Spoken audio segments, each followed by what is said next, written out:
Right, happy Tuesday. Alternate workout today. So fairly straightforward. We're going to do one arm power snatch. The main thing is building up to a 3 rep max each arm. Barbell if you have it, otherwise dumbbells or kettlebells.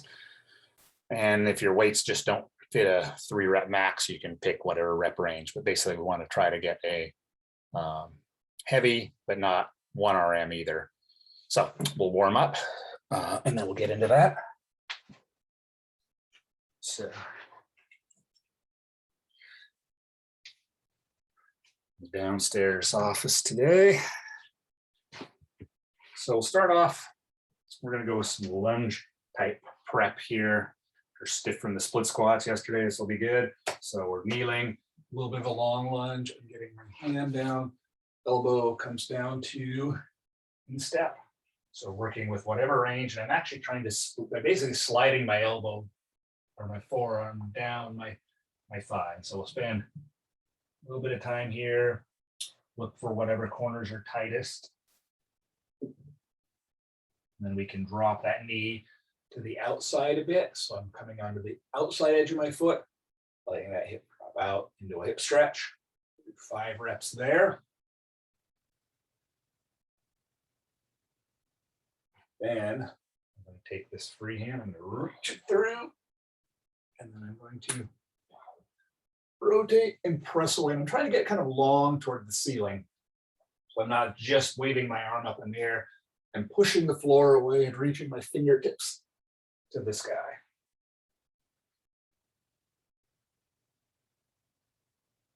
This is where we're getting a little bit of shoulder activation in there as well. And then lastly, with both hands on the ground, last thing, I'm going to pull my toes under, and I'm going to lock that leg out for 5 reps. So similar to the long lunge liftoffs. I'm not really trying to press my center of mass up. I'm just trying to straighten the leg as much as I can, which won't be all the way. That's done 5 there. I'll press back.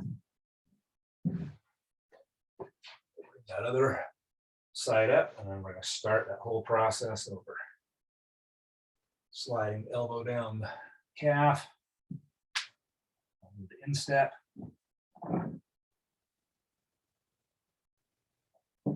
So let's open up that groin. And I'm going to rock to the outside for 5.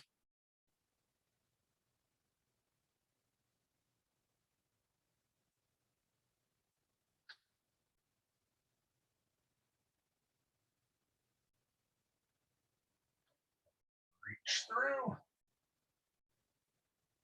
And get nice and long again, hand and fingertips as far apart as possible.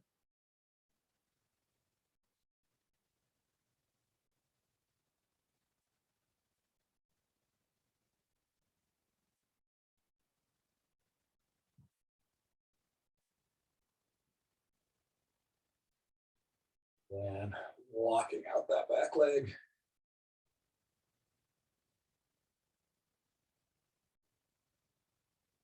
For 5 reps.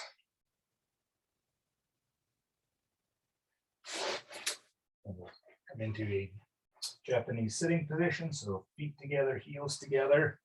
So you sit back, try to keep your heels together as best as you can. And we sit back and stretch the shins out. Those of you that are really flexible might want to put something underneath your toes for more stretch. And if you need to, if this is really intense, just lean a little more forward, take some of the pressure off. You can also be more flexible on these. You can lift a knee, adding a little bit more stretch to the top of the foot, front of the shin. And we have some jumping. This is shin muscles can be kind of the parking brake on the body. Same with hip flexors, so that's why we want to hit those nice and good. Last one we're going to do here then, we've prepped for a little bit there. We're going to do the floor quad stretch. So I'm tucked into position here. I'll lean back for about 30 seconds. Making a little bit of a hip tuck, glute squeeze. Let's get that quad stretched out a little bit. This doesn't have to be too intense.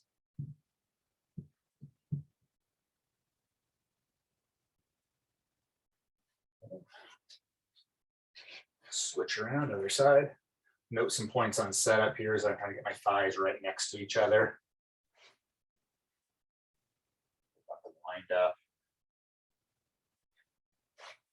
Lined up as much as possible.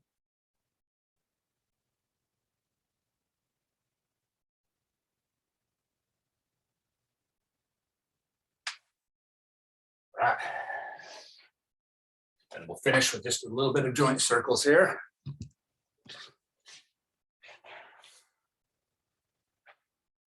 So arms out to the side.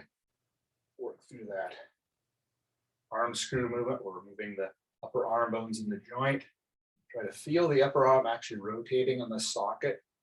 The wrists rotate. Most of this is actually just happening the shoulder joint.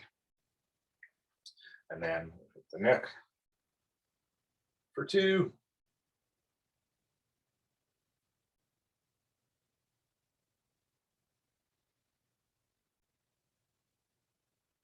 Shoulder blades.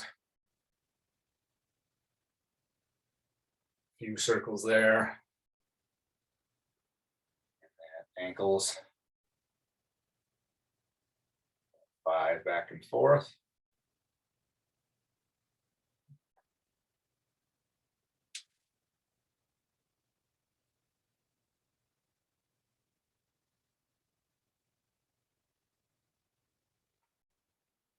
All right, and then we'll move into the first part. So as I talked about right at the very beginning, we're looking at building to a 3-rep max.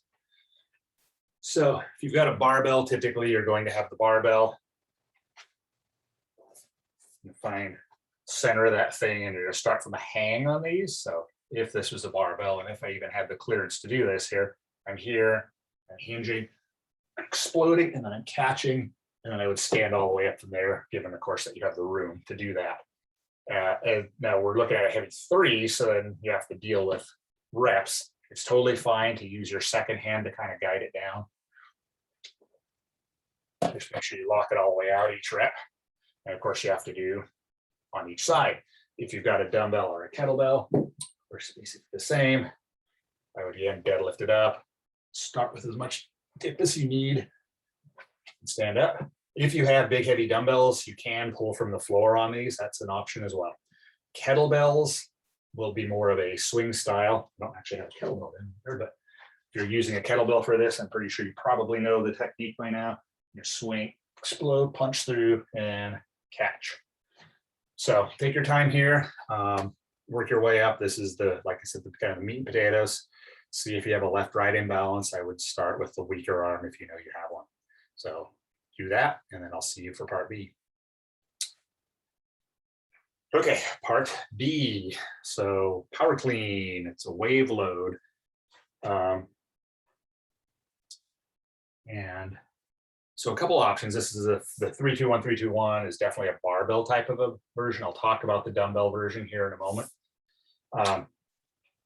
So for barbell folks, you're getting some warm-up sets. These are power cleans from the floor, which I think everyone is pretty up to speed on, so I won't go over specifics too much. Boom. Well, on the multiple rep sets, you can drop the weight as long as you then reset and don't take more than 10 or 12 seconds between the reps. That counts as a set of 3 and not singles. You do have the option of doing it a little more touch and go style if you choose. So the way this wave loading works, we've done before, it's a really great system to kind of boost your strength levels in the second go. So you want to do a heavy set of 3 to start, but not maximal, definitely not your 3-rep max. You'll rest the 2 or 3 minutes indicated, you'll add some weight, you'll do a double, so 2 reps, a little heavier, still not a max. You'll rest, add a little more weight again, finally a heavy single. This will be your first wave, and it should be a heavy single, but still definitely not a max. So that's the first wave of 3-2-1, and then you do the next 3-2-1. You go back, you take the weight down. Maybe now you're at around the weight you did the 2 reps with for 3. So it's heavier, but it'll feel lighter because you did the heavy single. So you do a heavier set of 3 than you did the first time. Rest your 2 or 3 minutes, adding some weight. You do a set of 2 now. Maybe that's around the weight you did your first single at. and then you rest, and then finally you do a final heavy single. And this one can be fairly maximal, and then that's the workout. 6 total sets, just that the reps are different from set to set, right? So you're doing 3 rest, 2 rest, 1 rest, 3 rest, 2 rest, 1 rest, and that's the 6 sets. Now, if you're feeling great and the weights are moving good, and you want to do 1 or 2 more singles after that to try to find a new max or something, that's okay, but that's just the exception. Don't feel you have to or should do that. That's only an exception case. Now, if you've got dumbbells or kettlebells, this will be a little trickier, so I'm going to lay out the options for you. You can do a single arm, so very much like we did in part A with power snatch. You can try single arm dumbbell or kettlebell cleans. If the weights don't fit your rep range, and I doubt anyone has super heavy dumbbells, then you may want to bump the reps up. So what you could do, instead of a 3-2-1, 3-2-1 wave, you could do a 7-5-3 wave, maybe, if that fits the weight you have. Maybe it's an 8-6-4 wave. So you make that up on your own. If you have pairs of weights that you can do both arms at the same time, then that's the preferred way. Do it that way. If you don't, then it's going to be single arm, and you have to do, each arm, and it'll be separate. So that's how we're going to go through this one. Have fun with that. These are usually pretty fun. I really like them. So I'll see you for part B. Part C. Part C, 5 sets of 5 box jumps for max power. Pretty basic. As long as you have a box, a ledge, something you can jump up on. It's the classic everyday box jump, right? Looking for a box of peripheral vision, I'm gonna jump up and land on it, and then I'm going to reset, step down. But these are max power, so you're not trying to do them super fast. It's better if you do take a couple of seconds to collect yourself between reps, because if you have the option of box heights, what you actually want is a box height that when you land, you're only a slightly squatted. We don't want a box, ideally, where you have to land in a super deep squat. If you have a box that you can almost land on upright, it's a great challenge, because then each rep, what you're trying to do is try to land more upright. Ideally, you have something, like a box that's around your max vertical, and you would jump and you would actually be able to land on it fully upright. So that's the key there. So five sets of 5, take a full minute rest between. These are for power, not endurance. So you're not going to get them with crazy high heart rate or a burn. And you want to, don't short the rest, because your power will fall off very rapidly if you do that. All right, and then we just have part D. Part D, we're going to do 10 alternating explosive step ups EMOM for 8 minutes, I believe. Now, fortunately, I have a low ceiling here, and this is one thing that's going to be a little difficult. So you'll have a box, probably not as high as the box you were just jumping on, or a step. And the explosive step up is you're going to have your foot on there. I'm going to explode and jump as high as I can. Now I can't do that here. I'll do a muted version. I'm going to jump, and I'm going to switch, and I'm going to land my other foot on the box. Then I'm going to jump, switch. So it'll look kind of like what I'm doing there, except what you want to do is you want to be able to fully extend in the air and get maximum loft and height. So you're trying to float above your box as long as you can momentarily. You kind of switch in the air. So if I drive off my right foot off the top of the box, and the air I switch, I land with my left foot on the box, and then my right foot catches me on the ground. Jump from there. Okay. So these are fun, like as max power as you can possibly put into them.